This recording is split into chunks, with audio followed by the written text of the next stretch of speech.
All right. Well, we ready to get into some news, should we? I guess so.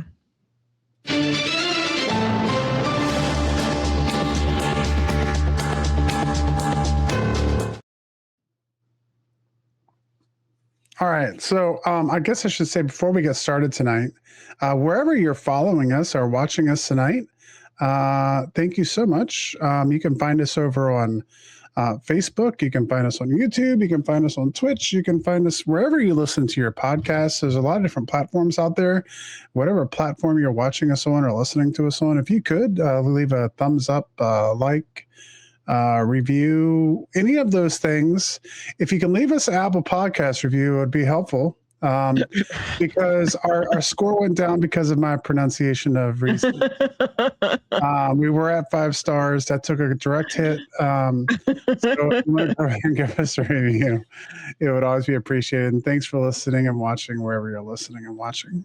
And also, if you got a spooky shop, a haunted attraction, a paranormal book, or a strange little business of your own, you can sponsor the Witching Hours. We offer host-read ads just like this one, where you can sponsor the weird news segment. You can find pricing and details at thewitchinghourspodcast.com. Come get weird with us. Excellent.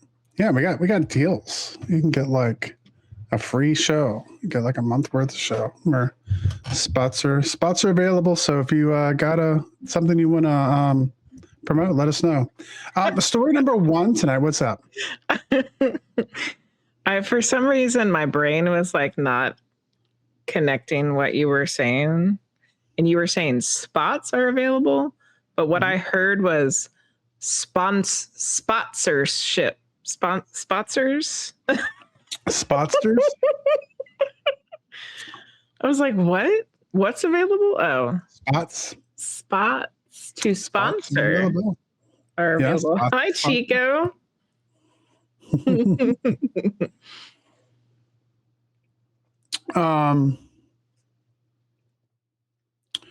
Shadowmax said, I don't think we're going to that one, but we did go to the historic Haunts and Hamburgers event that they had last week. I don't even know what that is, Shadowmax. I didn't hear about that. Did you know about it, Jenny? They have a bunch of different things happening constantly there. Spirit Festival. There's going to be another one in August. It's History, Haunts, and Hamburgers. Yep. I think it's going to be on August 20th. I think it's the 16th or something like that. Thursday night. It's a Thursday night. Yep. And you just go there and order your food. But all the weirdos have a table outside. It's all put on by Steve Dills and Transcend Paranormal. But it's just a way for everyone to hang out and chill out. This is at Hanover Tavern, by the way, for people who are wondering what the heck we're talking about.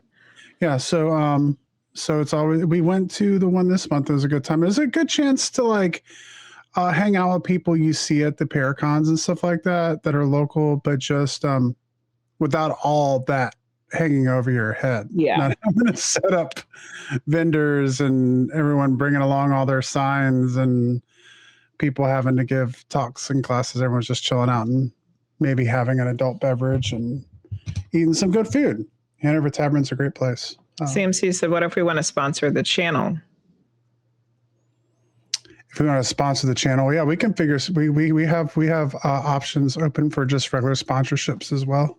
There's sponsorships. Sponsorships. You need to come up with some weirdo name for sponsorships. They're not sponsorships. They're sponsorships. Hey, Maxie. Yeah. All right. What's up with the weird news this week, for us? Weird news number 1 tonight. Upstate New York School District will deploy a humanoid robot teacher this fall. Oh, we've been talking about this, that it was coming. When students return to school this fall in the Salamanca City Central School District in Western New York, a new kind of teacher will be ready to greet them. And it won't be medium Jenny Lee. It'll be the small rural district located on the Seneca Nation Reservation is set to be one of the first in the country to put a humanoid robot in a classroom. It will not replace the classroom teacher, but is programmed to provide learning support to both students and educators. Oh, good Lord. At a board. So now you're going to have a robot in this classroom telling you what you're supposed to do. You're going to have a know-it-all robot in the classroom. You know, I'm about ready to beat our Alexa with a hammer because they changed her voice and now she has an attitude every time she says something. She's listening to you. Don't be putting that robot in my classroom. At a board meeting last month, the Cattaraugus County School District agreed to purchase the robot from Realbotix, a tech company, along with an artificial intelligent teacher assistant program, allowing students to interact with an avatar of the robot on laptops. We had that in the early 90s. It was the little paperclip in the Microsoft. Yeah. Clippy or something like that name. Clippy. I'm just making that up. Anyway, this deployment in a working school district represents a landmark moment for both AI and humanoid robotics, said Andrew Kiguel, CEO of Realbotix, which is currently building the robot. Salamanca marks the beginning of a new era where humanoid robots and intelligent AI assistants become standard tools in STEM education. The female robot named Sally will have a lifelike appearance with silicone skin. Isn't that a giant paperclip? That would be and long brown hair. It will be stationary in a seated position, but have a wide range of upper body movements and facial expressions, so that she can scowl at the students as they blow spitballs at her. Does she beat them with rulers? I've watched her can't get up. I mean, if she got some torque in her arm, she could really hurt somebody. And if it's like run by AI, could you like break the AI? Because people. Oh, kids will figure out how to do it immediately. Yeah, and like it will start whipping them, and then the school gets shut down. I don't know. There's a lot of possibilities. Because that I think parents would have to agree to this, don't you? Probably not. They had a school board meeting, so I don't know what happened in there. I will say later in the article, I didn't put the whole thing in here, but turns out that Realbotix, their first endeavor into the robot industry has been for sex dolls. So just, moving on to the next thing. Education, because you think of those two things usually. Well, together. Oldest profession, maybe second oldest profession. The second oldest profession. Hi, Patty on Facebook. The two oldest professions. Yeah, Priestess of Wonderland. They had to start with the oldest one first. Priestess of Wonderland said, "My Alexa voice changed too, and now she listens to me after she answers my question." Yeah, the new voice takes longer. Like, really, the only thing we really use ours for is making grocery lists. So, like, if we're in the kitchen, we can just, be like, hey, we need more milk, or, put eggs on the grocery list. And now it moves really slow. So like when I want to give it a bunch of things, it takes forever. So it's like, what's the point? It's the only thing that we really use it for. Little Mama got in an argument with her yesterday because she was giving me an attitude.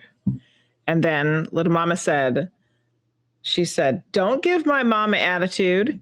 And Alexa answered back and said, "I wasn't having an attitude. I was just putting the things on the grocery list with an attitude." It's like, this thing is, I'm going to pull an Office Space with the printer. We're going to go out there with a baseball bat and beat it. Attitude and more attitude. Hello, Isabel on Facebook. Welcome in.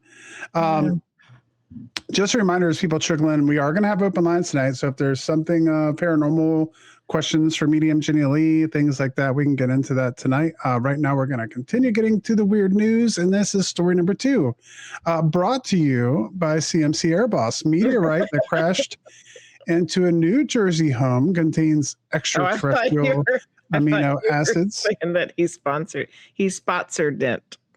Well, maybe he did sponsored it. He sent it to us. Anyway, I was messing you up. Start over.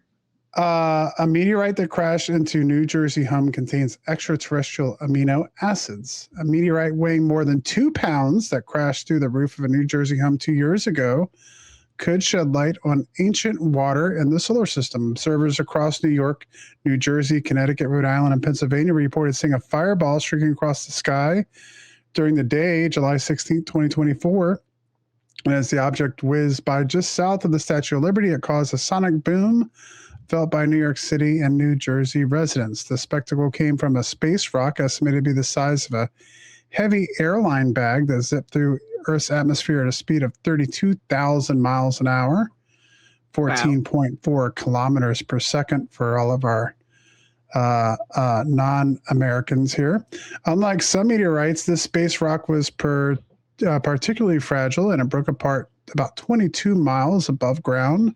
Newark Liberty International Airport's Doppler weather radar detected a cloud of fragments falling to the ground from Staten Island into New Jersey.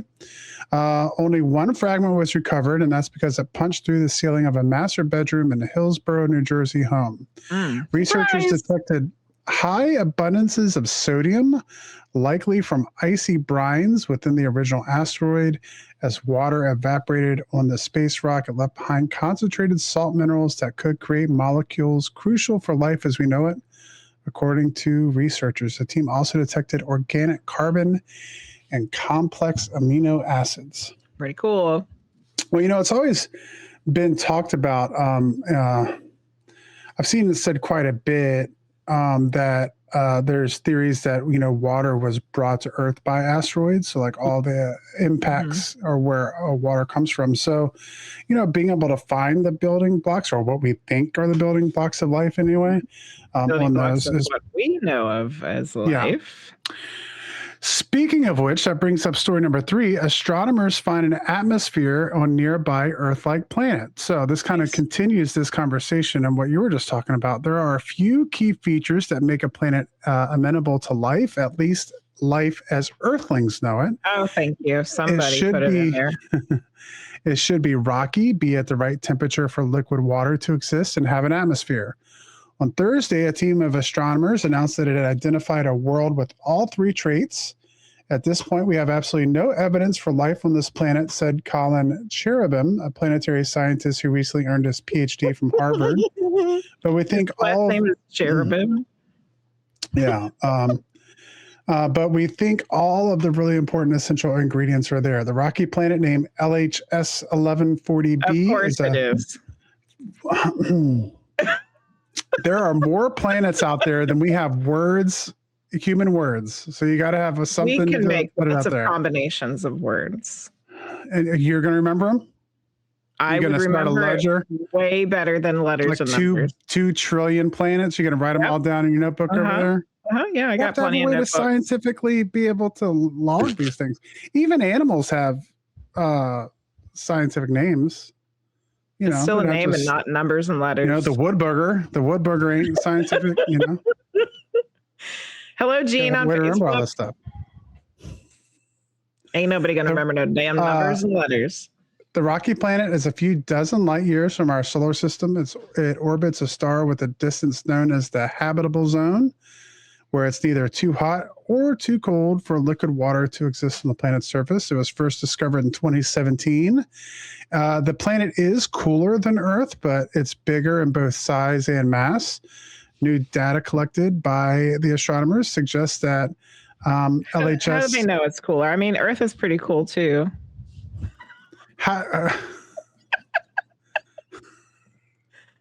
They're just assuming that this other planet is cooler than Earth. I mean, maybe. We are kind of get it. Bad jokes. Bad jokes. Anyway, continue. The detection published in the detection published in the journal Science is the first clear evidence of a potentially habitable planet with an atmosphere, and it reinforces the idea that there exists a population of worlds similar to our own with properties necessary to sustain life. Good. When there's one, there's more in exoplanets, said Sarah Seeger, an astrophysicist at MIT who was not involved in this study. Hopefully this is the start of something new. An atmosphere is vital for habitability because it helps a planet hold onto water, regulates the climate, and protects the surface from space radiation. Scientists have found atmospheres on giant gas planets, but have been uncertain whether rocky worlds, which are similar and more difficult to detect, could retain their atmospheres as well. It looks like the majority of the atmosphere on this planet was helium, and they were worried that the atmosphere was like essentially being like escaping little bit by little bit into space because it was helium. So they've been watching it, and when it went across the star, they were able to measure, and it didn't look like it was losing any of its atmosphere. So it's got a stable atmosphere.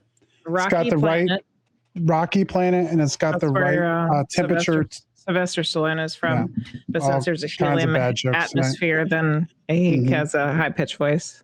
Yeah.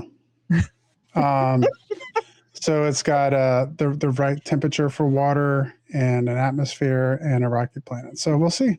Something to keep watching.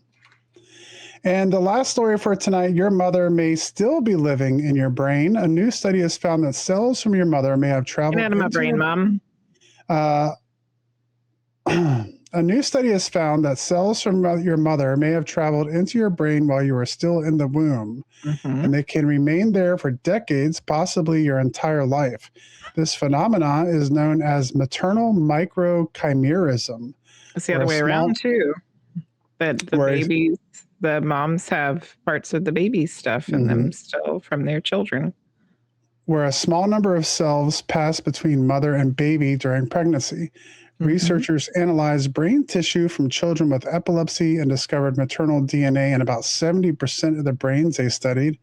Even more surprising, those cells weren't just hanging around. They had transformed into working brain cells, including neurons, immune cells, and support cells that help the brain function.